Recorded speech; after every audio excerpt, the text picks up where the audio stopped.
Buonasera, benvenuti alla TG Sicilia, vediamo i titoli del nostro giornale. Allo Zen si torna a sparare, nel mirino questa volta le sedi dei centri Andala e Albero della Vita, due realtà impegnate in azioni di volontariato e sostegno sociale nel quartiere. Emergono nuovi particolari sulla ricerca dei favoreggiatori che hanno coperto la latitanza di Matteo Messina Denaro.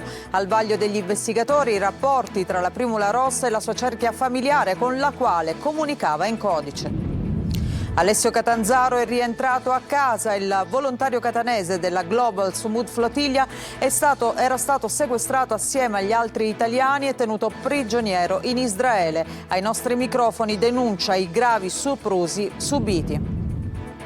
A Gela, 3 sacerdoti ascoltati dai magistrati nel processo che vede imputato un fedele della Chiesa Madre accusato di abusi sessuali su un giovane anche quando era minorenne.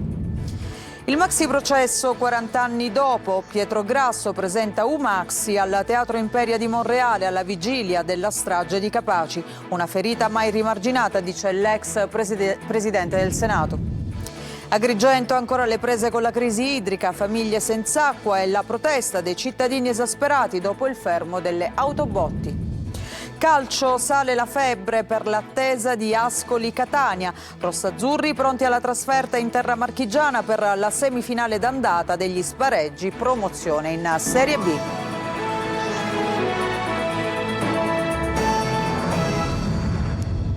Bentrovati, ancora paura a Palermo, allo Zen, colpi di pistola contro le sedi delle associazioni Andala e Albero della Vita, impegnate nel sociale. Danneggiate le vetrate, indagano i carabinieri. Sentiamo Manlio Viola.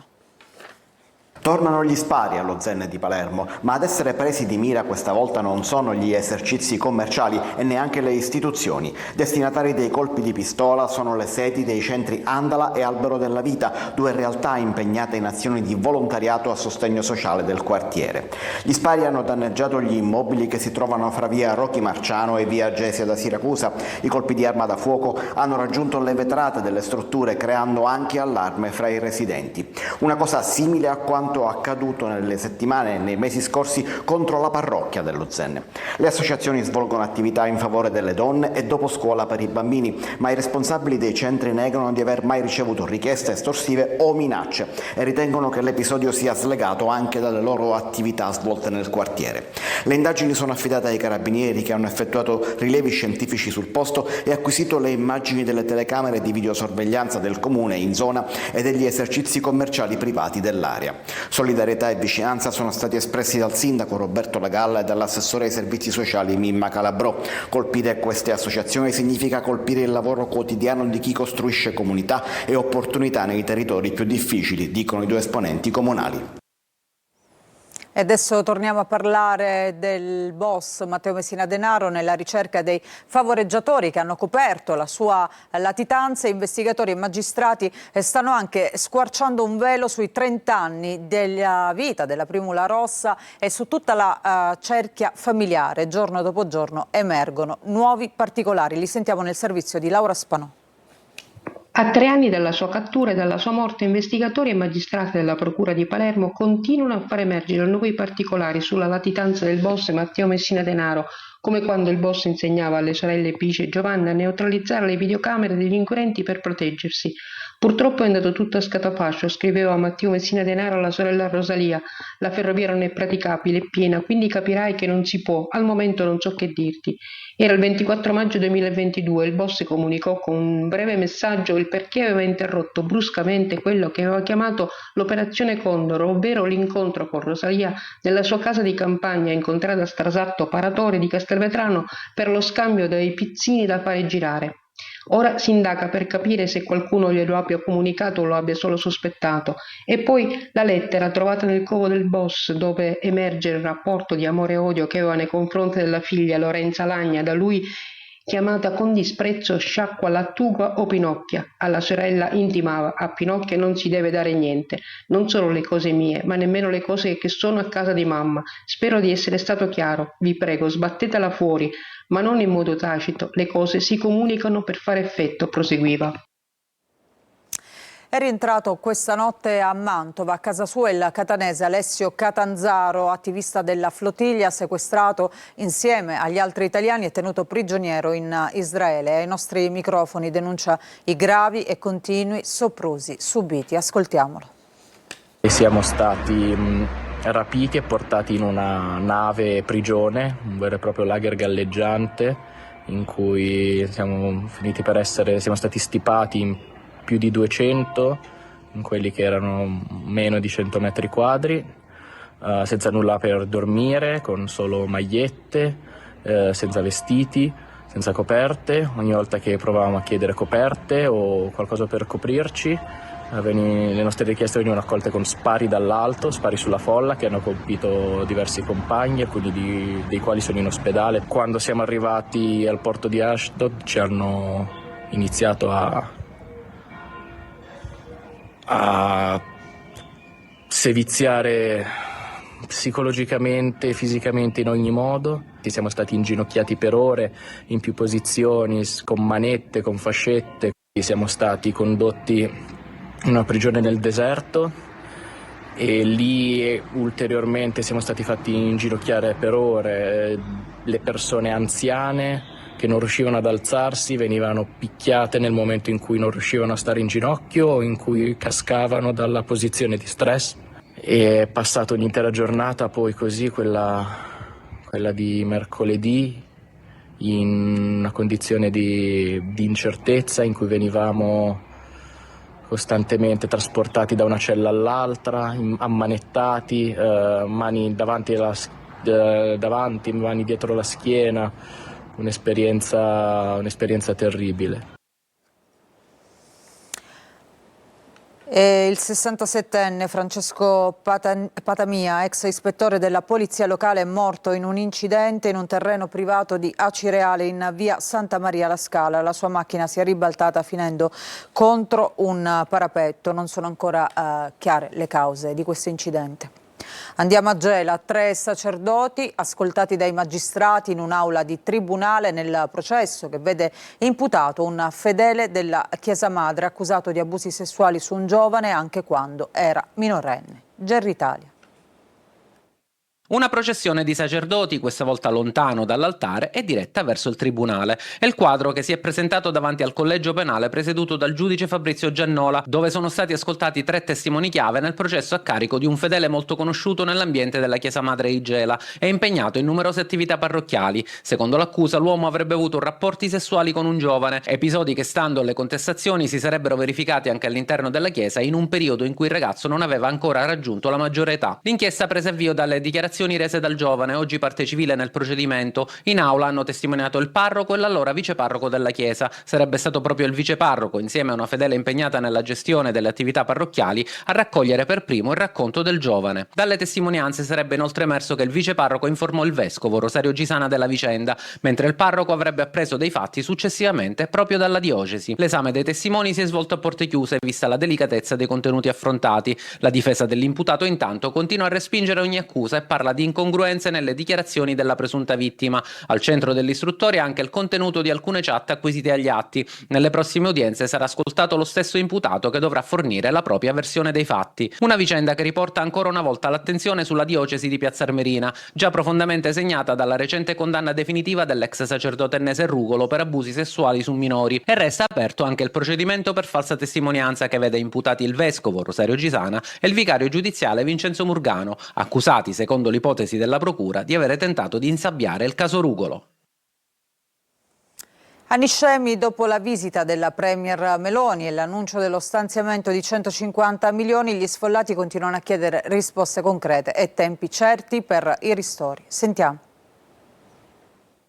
All'indomani della visita della Premier Meloni, tra gli sfollati prevalgono ancora incertezza e paura che gli annunci possano non trasformarsi rapidamente in interventi concreti. A Niscemi, dopo mesi di emergenza e abitazioni abbandonate, la visita della Premier ha riportato al centro il tema dei fondi destinati al territorio colpito dall'evento franoso. Nel corso dell'incontro in aula consiliare con i rappresentanti delle famiglie evacuate, la Meloni ha assicurato che già oggi il Consiglio dei Ministri dovrebbe mettere in campo 150 milioni di euro. A portare le preoccupazioni degli sfollati al tavolo del confronto è stato il presidente del Comitato deputato Evento Franoso Francesco Rizzo, che ha chiesto rapidità negli interventi e continuità nelle risorse per evitare che i fondi annunciati restino un provvedimento isolato, un confronto diretto, a tratti anche teso, che però il comitato alla fine definisce positivo. Noi abbiamo rappresentato le esigenze dei cittadini, ci ha rassicurati che stanno lavorando per dare le risposte a tutti i cittadini, per dare un equo indennizzo e per far rientrare i cittadini che non hanno perso le case al più presto nelle loro abitazioni in sicurezza. Due le direttrici annunciate dal governo: da una parte la messa in sicurezza del territorio e il ripristino delle infrastrutture, soprattutto quelle viarie, dall'altra gli indennizi per le famiglie che hanno perso la casa e le demolizioni degli immobili dichiarati inagibili. Adesso però più degli annunci gli sfollati aspettano i fatti. Tutto passa dall'esito del Consiglio dei Ministri e dalla tempistica con cui le misure promesse diventeranno operative sul territorio. Intanto vi dico che è appena terminato il Consiglio dei Ministri, la riunione è durata circa mezz'ora. Vi daremo tutti gli aggiornamenti naturalmente che riguardano Niscemi nel corso del nostro telegiornale. Intanto la vigilia della strage di Capaci e oggi Pietro Grasso ha presentato Umaxi al Teatro Imperia di Monreale sulla maxi processo 40 anni dopo, una ferita mai rimarginata, ha detto l'ex presidente del Senato, facendo riferimento naturalmente alla strage di Capaci. Sentiamo Marco Gullà. A 40 anni dall'inizio del procedimento penale che ha segnato la storia della lotta alla mafia e alla vigilia della strage di Capaci, Monreale oggi ha celebrato la memoria e l'impegno civile, ospitando Pietro Grasso. L'ex presidente del Senato e già giudice all'atre del maxi processo ha presentato il suo libro Umaxi, dentro il processo a Cosa Nostra. Il maxi processo rappresentò il primo vero colpo inferto alla mafia e Grasso racconta ai nostri microfoni il rapporto che aveva instaurato con il giudice del maxi processo, Alfonso Giordano. Inizialmente lui era un civilista che che aveva avuto il grande merito di accettare questo incarico così pericoloso in quel momento, dopo che tanti magistrati più anziani, esperti penalisti avevano rinunciato, quindi lui ha avuto questo grande coraggio e noi abbiamo avuto un bellissimo rapporto. Domani Grasso, come di consueto, sarà presente alla commemorazione dell'amico e giudice Giovanni Falcone, della moglie e degli agenti della scorta. Il 3 maggio per me è una giornata sempre particolare perché sono ferite che non sono mai rimarginate, che continuano a rimarginarsi piano piano e per me non è un momento tanto di celebrazione quanto un momento di tirare le fila del bilancio se noi stiamo facendo il massimo per quello che hanno fatto loro, per continuare la loro eredità e continuare a fare il nostro meglio per poter realizzare quello per cui sono morti. Il libro di Pietro Grasso è stato presentato al Teatro Imperia di Monreale, direttore artistico Toti Mancuso. Una battuta che puoi fare in questo caso a Pietro Grasso quale potrebbe essere? Cosa potrei dire? Io direi Pietro, Umax fu troppo bello veramente. Parte da Catania e si estende in tutta Italia. Capaci di crescere, il percorso promosso dalla Fondazione Bene dedicato alla cultura della legalità. Oggi 12ª edizione celebrata a Villa Fazio con centinaia di studenti delle scuole di Librino. È andata per noi Simona Mazzone. Da sud a nord, Capaci di crescere è una rete contro le mafie che riunisce in un grande cartellone condiviso iniziative finalizzate a coltivare una cultura della legalità. Un appuntamento ormai consolidato da ben 12 edizioni che coinvolge ragazzi, associazioni, istituzioni e realtà del territorio. Qui a Villa Fazio una giornata dedicata a studenti e studentesse delle scuole ricadenti nel territorio di Librino. Per questo 2026 abbiamo scelto come tema proprio quello delle parole, perché vorremmo spiegare ai ragazzi che un contesto di legalità si costruisce anche attraverso un linguaggio di rispetto nei confronti dell'altro. Attraverso incontri, testimonianze, momenti di approfondimento e attività laboratoriali, il progetto evidenzia l'importanza della memoria e della lotta alle mafie in un luogo simbolo come Villa Fazio, un bene tolto alla mafia, sempre affollato di giovanissimi. Studio, gioco, faccio sport, faccio di tutto qui.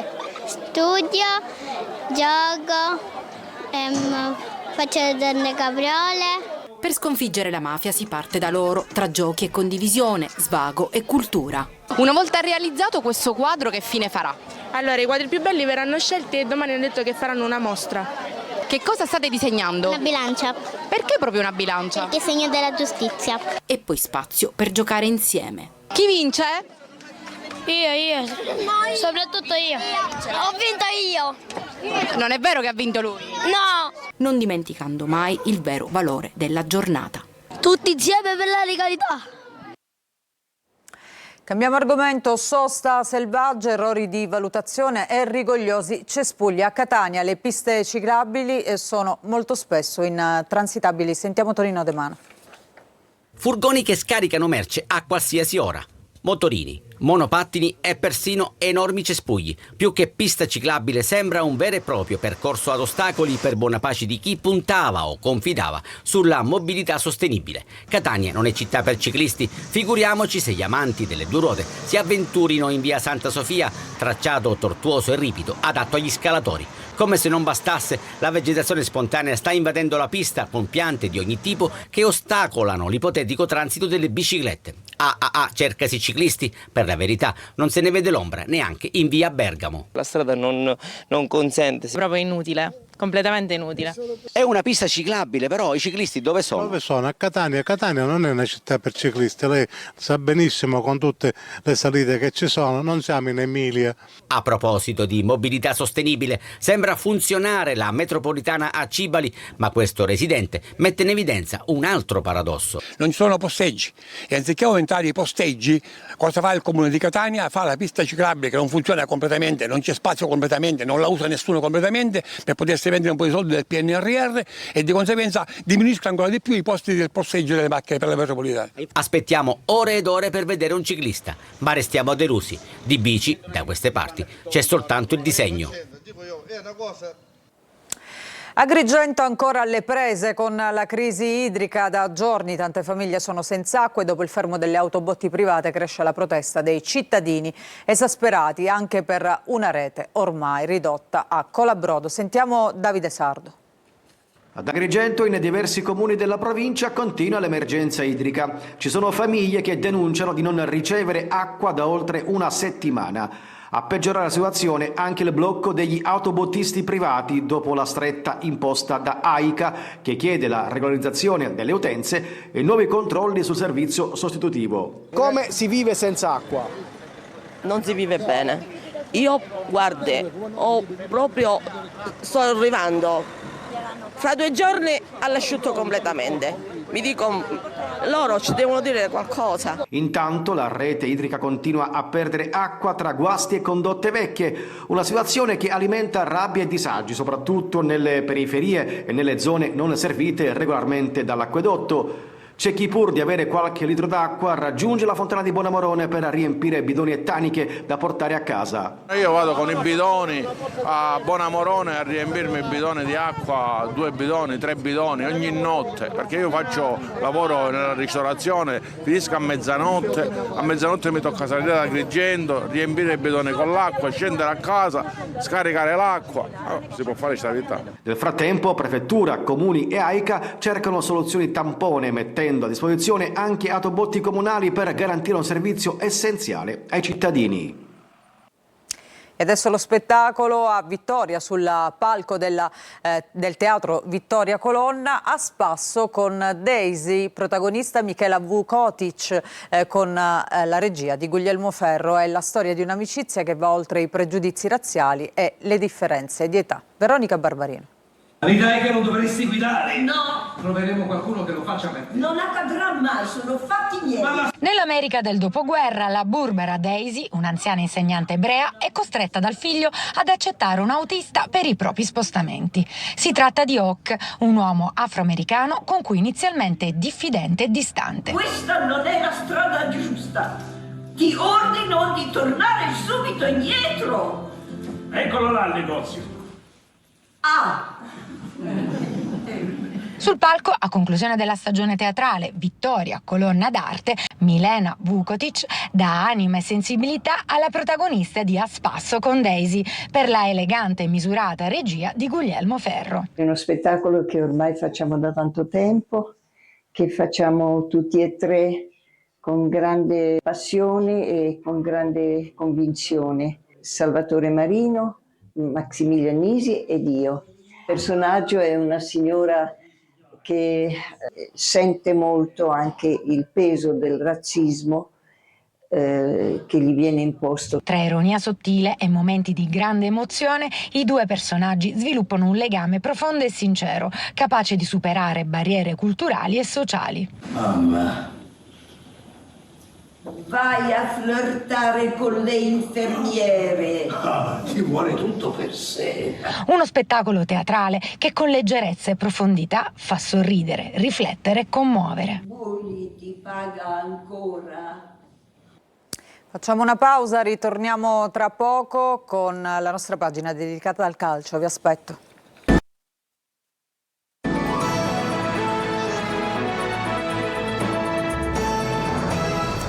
Ancora ben trovati, adesso il calcio, sale la febbre dell'attesa per Ascoli Catania. I rossazzurri si preparano alla partenza per le Marche, partita aperta nel pronostico. Toscano studia le mosse per fermare gli attaccanti bianconeri. Sentiamo Francesco Triolo. Il Catania è già in clima Ascoli, non poteva essere altrimenti dopo aver superato l'ostacolo Lecco e con all'orizzonte una doppia sfida d'altra categoria. C'è in palio il pass per la finale tra due squadre che hanno sperato di centrare la promozione in Serie B durante la stagione regolare. Più l'Ascoli che il Catania, a dire il vero, considerato che i bianconeri ci sono andati veramente vicino sino all'ultima giornata. È una squadra completa, la squadra di Tomei. Ha in Duffizzi il miglior marcatore con 13 reti più 9 assist e in Gori la spalla giusta, 12 gol e 6 assist, numeri che fanno comprendere come i rossazzurri devono ritrovare la compattezza del reparto arretrato trafitto 3 volte mercoledì sera dal Lecco. Con l'Ascoli certi errori di distrazione o poca attenzione possono costare caro. Toscano ha già iniziato a preparare la sfida del Duca, deve verificare le condizioni fisiche di Donnarumma e Casasola che comunque hanno evidenziato miglioramenti significativi. Le due squadre si sono già incontrate ad inizio stagione, era il precampionato, gambe ancora imballate, finire a 0-0 un'amichevole estiva dove già si intravedeva la qualità di entrambe. Si gioca alle 20 domenica sera, la prima ad Ascoli, mercoledì prossimo alle 21 al Massimino, con il fattore campo al ritorno da sfruttare. Non c'è più il vantaggio del doppio risultato e anche di questo occorre essere consapevoli. In caso di parità sono previsti supplementari e rigori. Al del Duca confermato il divieto di trasferta ad Ascoli per i tifosi rossazzurri in ragione non solo di quanto accaduto a Lecco ma anche di una rivalità di vecchia data. E parliamo proprio di questo divieto di acquisto dei biglietti per la trasferta di Ascoli per i residenti a Catania e provincia. Rientra in un provvedimento più ampio arrivato direttamente dal Ministero che dopo i fatti di Lecco prevede restrizioni per le trasferte ai residenti nella provincia di Catania fino a febbraio del 2027 con conseguente chiusura del settore ospiti dei vari stadi che ospiteranno le partite della Catania. Con questa notizia ci fermiamo per un'altra breve pausa, ritorniamo tra poco con gli ultimi aggiornamenti.